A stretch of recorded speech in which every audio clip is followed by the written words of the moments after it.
Hi, I'm Kate. Welcome to Blooms in the Yard. I live in Shawnee, Kansas in Zone 6B, and it is the end of February. The other day, I was able to get out in the garden on a nice day and just spend a whole day outside working on my garden for the first time this year, so that was really fun. I was able to admire my hellebores and kind of went through a tour and looked through each one, and then I was able to prune a couple of trees, my wisteria, some woody things. And then lastly, I worked on a hardscaping project. So I kind of reworked a stone wall where my Japanese maple was getting bigger, and I wanted to expand that bed just a little bit. It was a really great day, and I took you along with me to show you everything I was doing. So here is my first day in the late winter garden. This one plant just brings me so much joy for months, at least until May. I hope everyone has a plant like that.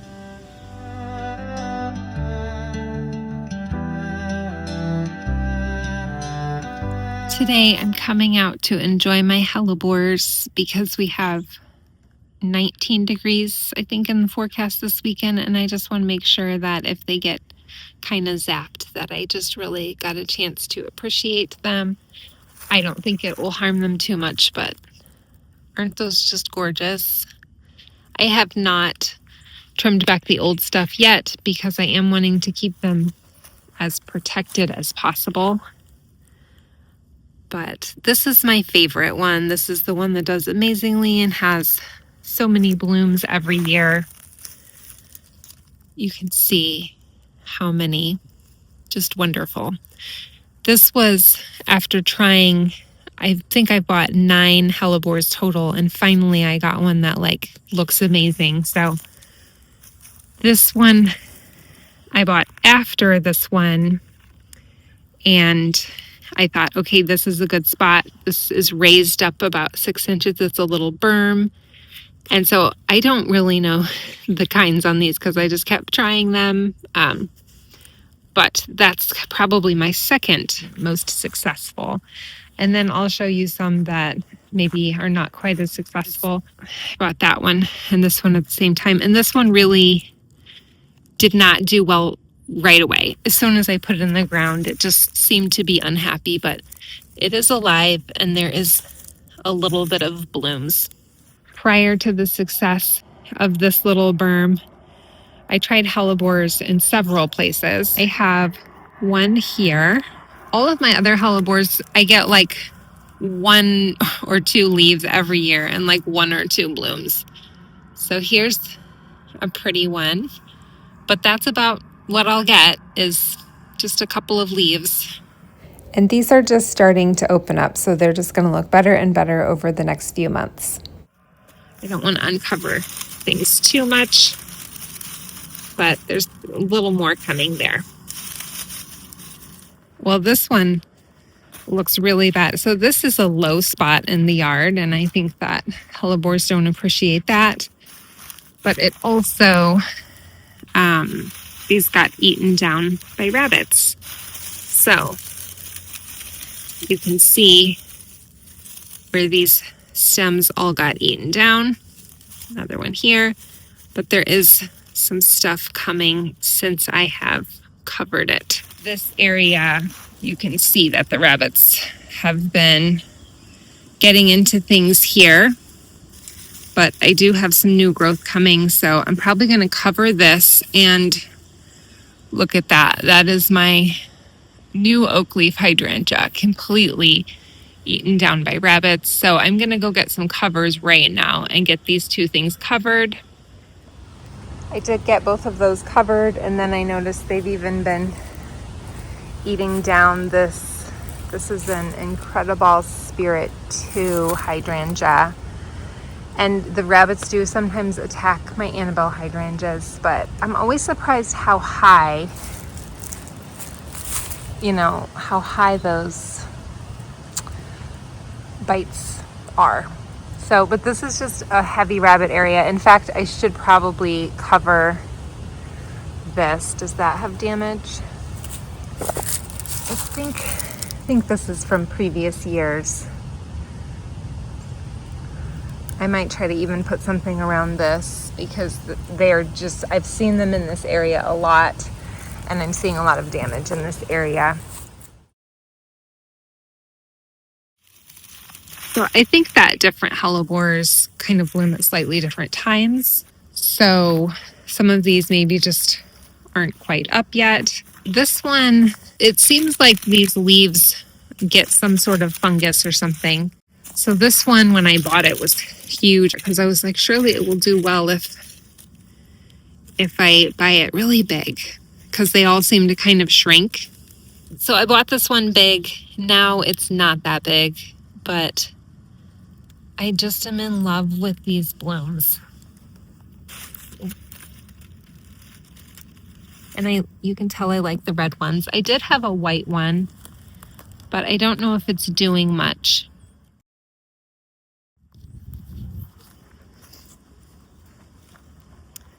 Let's check on, this is the white one. This is, I think, the first one I planted. It's not in a great spot. It's kind of between some boulders. You can't really see, but there's a boulder here and like a boulder there and a boulder here. So I don't know how much actual dirt this has to grow in. But again, I just get a few blooms off of that one each year. So nothing like what you sometimes see pictures of. I have the first one I showed you is the only one that looks like magazine perfect, but I still appreciate having these other ones. There actually is a hellebore right here, you can see, but it really does not do much. I don't even see any signs of life. I should move it and see if it'll do better somewhere else. This is a tricky spot. It's raised up, so it doesn't get a lot of water. My primroses are coming up, which those are a wonderful spring flower. Yeah, I might move that one hellebore and see if I can get it to do something if I put it in my happy hellebore place, which this is my happy hellebore place. We'll just come back and look at this beautiful, wonderful one more time.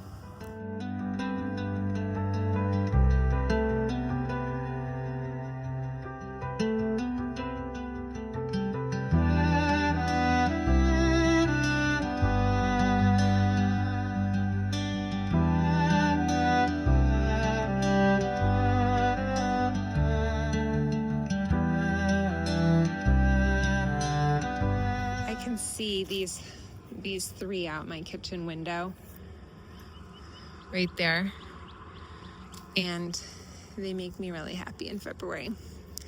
So now we're gonna go look. I have one more. I think that's all of them.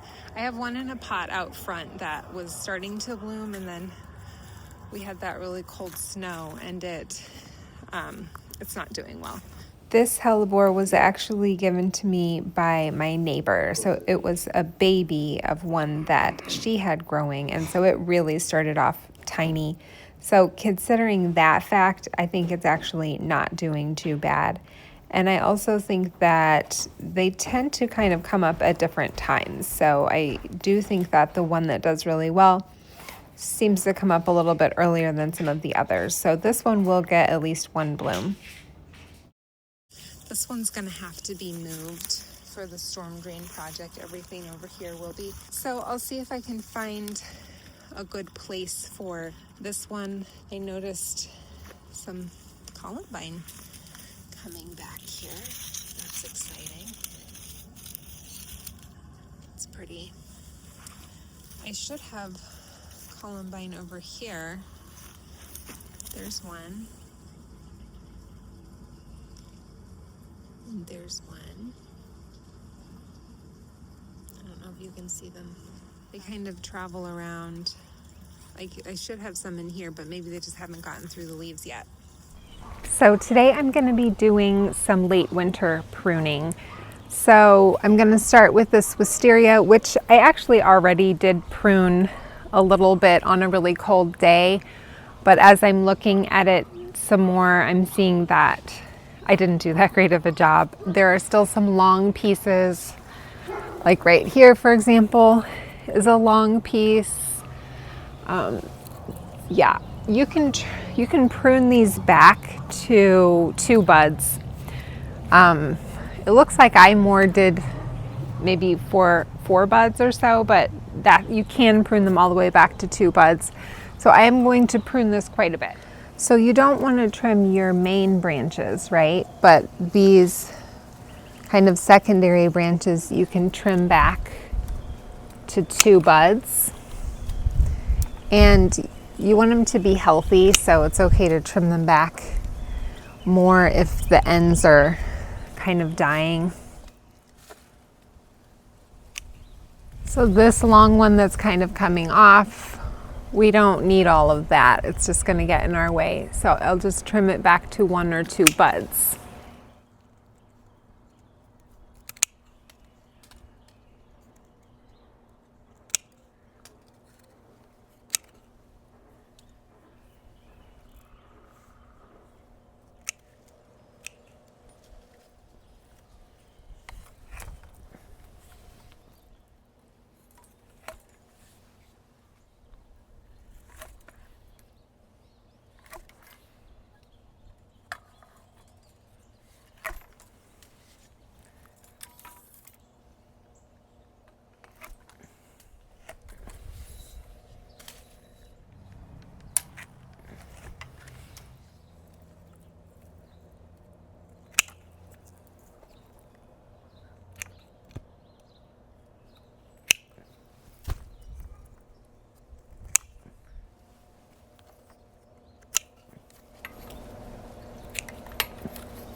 So this isn't going to matter all that much because this is going to be, this whole plant, I'm sure, will be removed when they do the storm drain project here.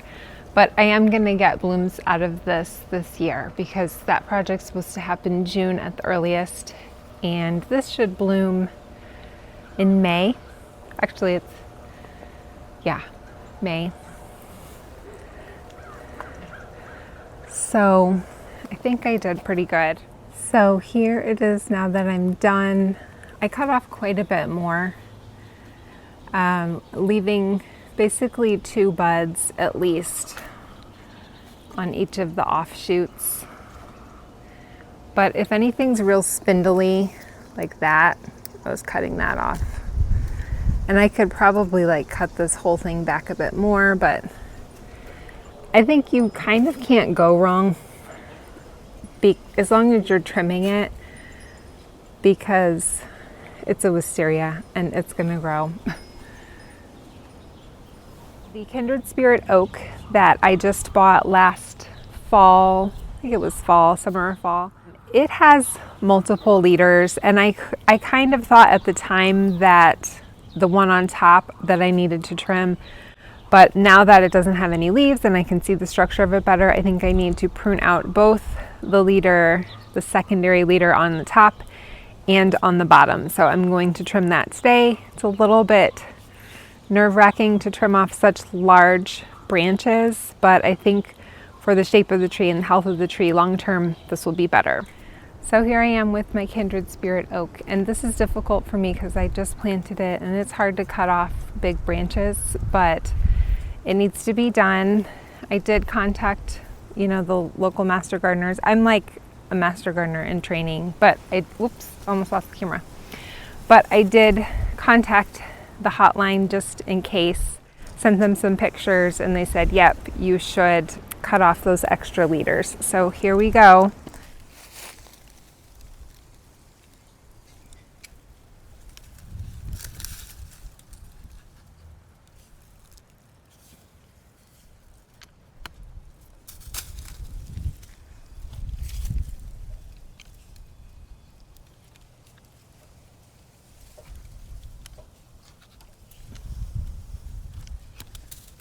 So it did not cut off cleanly at all.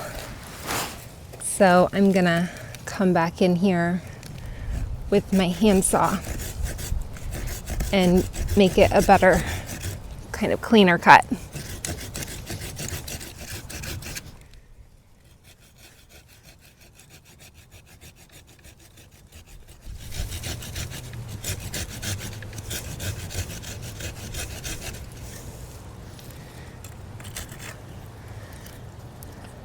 Okay, I scratched the tree a little bit, sadly.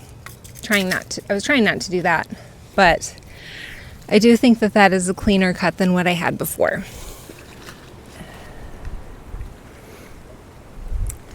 These don't seem to be kind of taking over and wanting to be the leader, but up at the top, I'm concerned about this one on the left. So that's the one I'm going to cut off. And I don't know if I should be worried about this third one that's sort of now on the right, but I'm definitely cutting off the one on the left so that that middle one can be the leader. Let's see.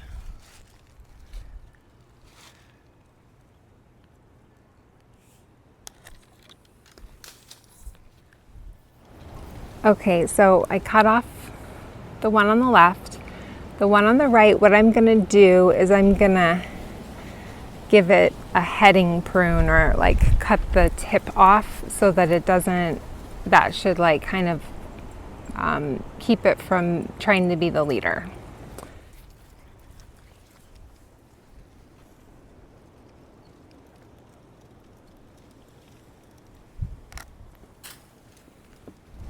Okay, so here's what we have left. I just think that the shape of it is so much better.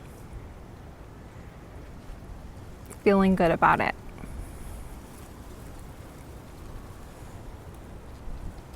Can't wait to see it leaf out. I know it feels like I just cut a lot off, but I know in the long run it will be better for the tree.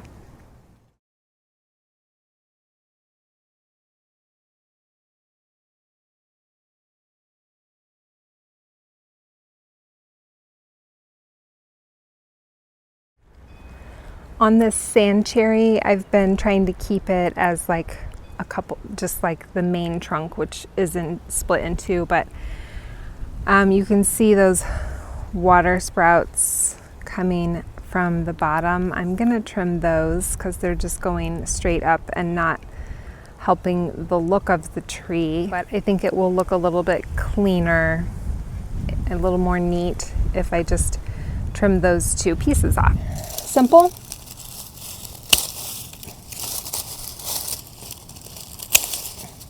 And done.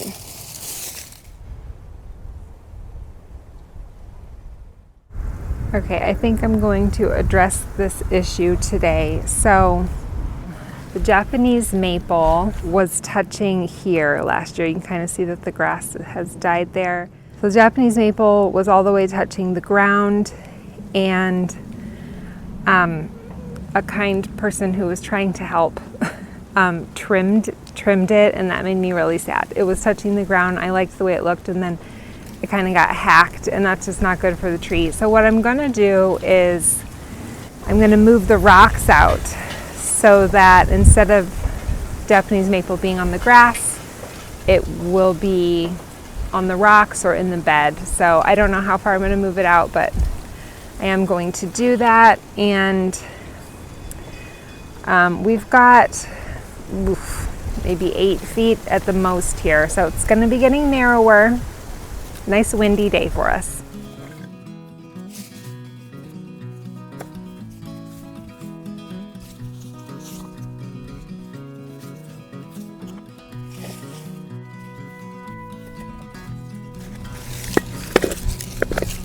I'm hoping this project will be simple and that I can just sort of slide them out and don't have to redo everything.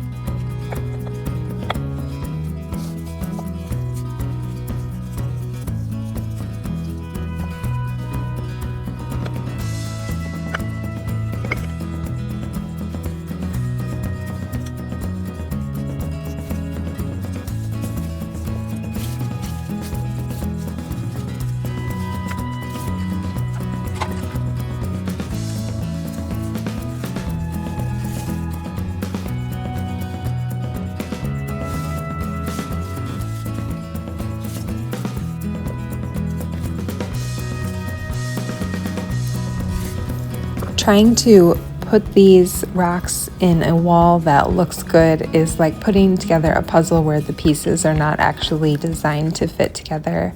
It's very labor intensive because you're picking up and moving each block at least 5 times and flipping it over. And it would be much easier if you were buying rocks that have been cut and are more flat. These are just free rocks that I have gotten that come out of the ground here.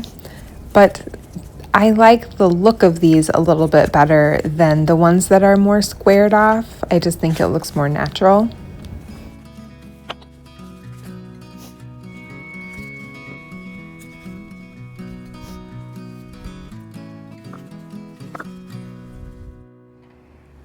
So it's not perfect, which I'm totally fine with. I mean, it's gonna mostly be covered by the Japanese maple anyway, right? But you can kind of see how far I brought it out, probably about a foot.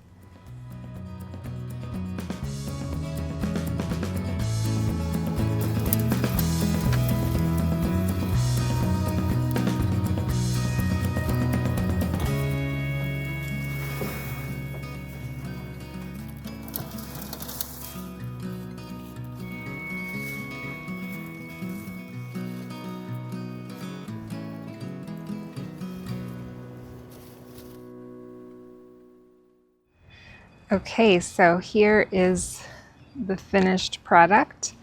I'm pretty happy with it. It just took me about an hour to move them out about a foot, and I filled them in with dirt. I got that dirt from a project in the backyard, so I'm sure you'll be seeing that soon. We're changing the patio that our grill is on, just a little patio. So yeah, I'm sure you can see there's little tufts of grass in there. I'm not at all worried about that growing. You guys, I can barely get grass to grow where I want it to grow, and it's not gonna become a problem here in the shade. I also fully expect that vinca to fill in that dirt pretty quickly. That is one project done, and the rocks aren't perfect, and I'm okay with that. They're mostly going to be covered by the Japanese maple anyway, but I think that they turned out pretty good.